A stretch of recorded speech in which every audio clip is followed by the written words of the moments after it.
Welcome to the Places and Spaces to Share and Connect database. I wanted to give you a brief tutorial and a look around to make sure that you can use this database in the best way possible for you. So welcome. You've obviously found the quick tutorial, and the definitions of each of the categories that these places and spaces have been broken down to is within this little toggle. So it's just a little drop down. We'll give you a little walkthrough, make sure that you can use some of these features. And then we get to the table. So this is each of the places and spaces all listed out. And then across here are the different categories places and spaces have been divided into. And there's currently 10 of them. So you can move across and see all of them. The coolest thing about this database is that you are able to filter this list so that it just shows you the things that you want to be able to see. And to be able to do that, you just add filter. So if you wanted to only have a list of things that were not on social media, that has now taken the list down from what was, I think, 70 down to 51. So here is a list of 51 things that are not on social media, but you can further filter that down as well. So if you wanted to, you could say, okay, great, all of these are not on social media. I also don't want them to be online. So I want only everything that is offline. Now we've got a list that is down to 12.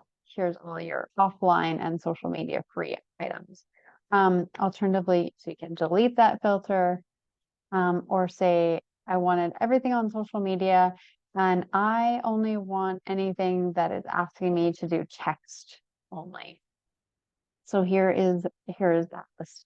So anything that is text-based and off of social media. So that is what is kind of to me, the best thing about this database.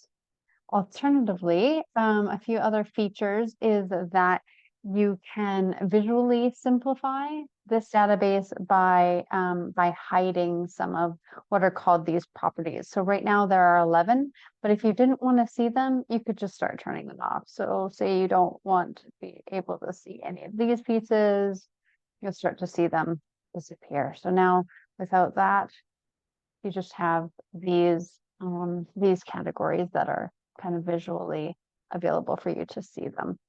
So sometimes that'll help if things are a little bit too visually overwhelming. But they're all still there. You just can turn them back on. So I'm just going to click and they come back on in the order that you click them on.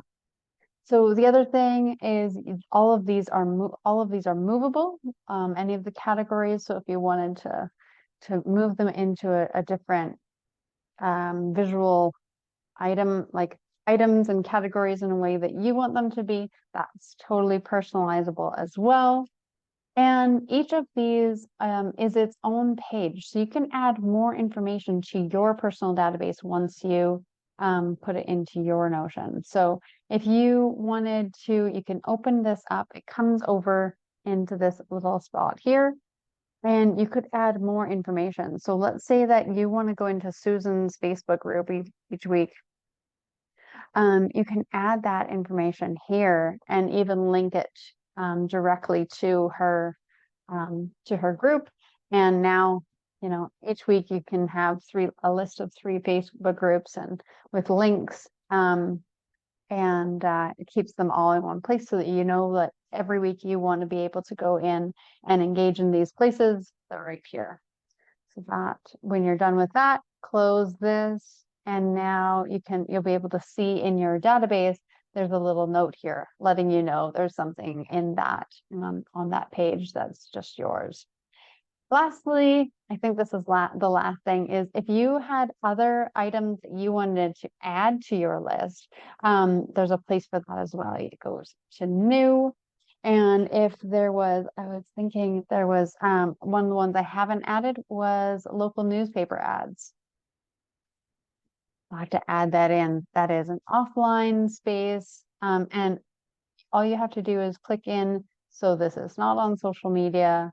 You would be just in that local newspaper, and you can change any of this. So the information for the contact would not be shared, and just fill in all the way across. And then you can add more. If you have other places and spaces that you know about sharing and connecting, I'd love to hear about them, so that we can continue to increase the number of resources we have and are sharing here. So feel free to contact me if you have additional ideas or things that can make this even better. I hope that this has been really helpful for you.